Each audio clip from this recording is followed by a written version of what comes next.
Good evening, Dean Heath, talking about academic freedom. The articles that we read were pretty bland.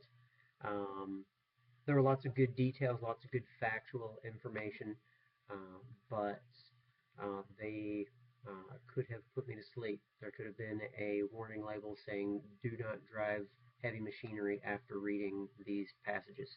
So there were a few things I did want to discuss, um, even though they weren't fantastic reading material. They were informative and they did have some good information.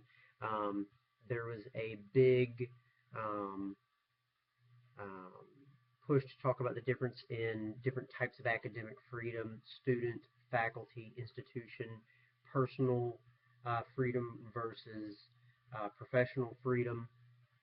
Um, the the overall idea um, is what can be taught, what should be taught, what is being taught, and how it's taught, who it's taught to, the freedoms in which we were reading about. My thoughts on um, academic freedom prior to reading this passage, I thought it was teaching methods. So I go back to the Dead Poets Society. It was a great movie. Robin Williams did a great job, but the methods of teaching were not what the institution wanted. So the fact that you're teaching Edgar Allan Poe, or the fact that you're teaching um, about diversity is fine, but maybe not the methods that you're using or what they didn't care for. Well, in the readings, I found that it goes a lot deeper than that. Some people have been censored in the past. Some instructors, some professors have been told what they could and could not teach, and their academic freedom gives them the right to teach it as long as it's not controversial to the point where um, it's off topic from what the class discussion should have been on. So if we are discussing diversity, then it's completely fine to talk about minorities. It's completely fine to talk about um, any socioeconomic class, any sort of status, but it's probably not okay to talk about something that might be considered taboo, a particular topic, as long as it has nothing to do with our discussion. So we're talking about diversity. It's probably not okay to talk about um, people who um, are vegetarians. Who knows? Um, my thoughts on the role of academic freedom in higher education. Um, does it privilege certain ways of thinking? I think that traditional thought process, um, the traditional ideas that are taught in education are given preference. So if it's always been done XYZ way and it's always been taught this way, then if you're thinking outside the box, maybe you don't get that preference. Um, Education should be an open pursuit of knowledge. One of the passages mentioned that quote. There were a lot of great quotes in this particular passage. That academic freedom is only will only prevail if it's vigorously defended.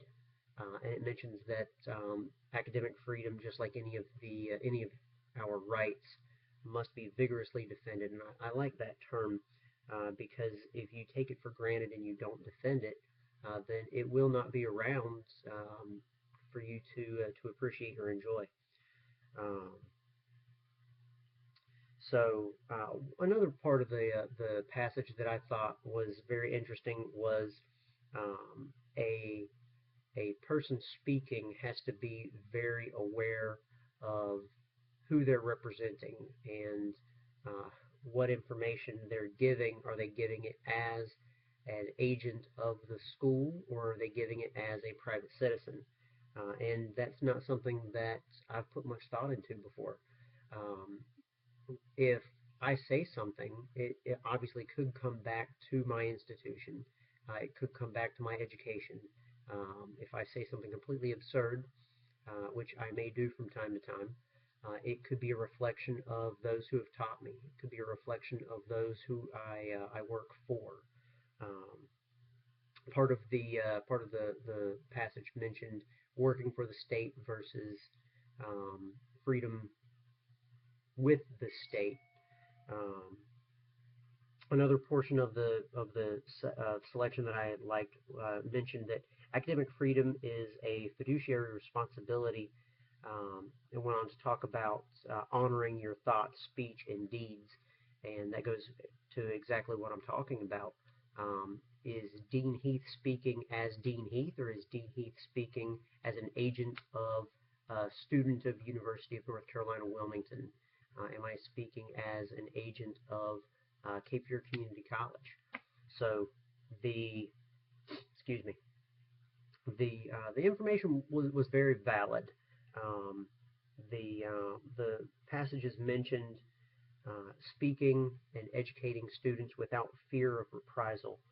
Um, I think that people take advantage of freedom of speech. Uh, there's there are consequences to freedom of speech. There are protected um, phrases and terms. The NFL has just tried to protect against racial slurs.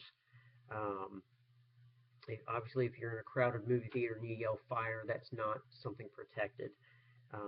But a lot of people, they feel like their speech is 100% protected when in reality, um, you can say whatever you want, but you may have to deal with the consequences of what you say. Uh, and when you're teaching a class, there's a trust level that you trust that the instructor is going to stay on topic. You trust that they're going to give you relevant information.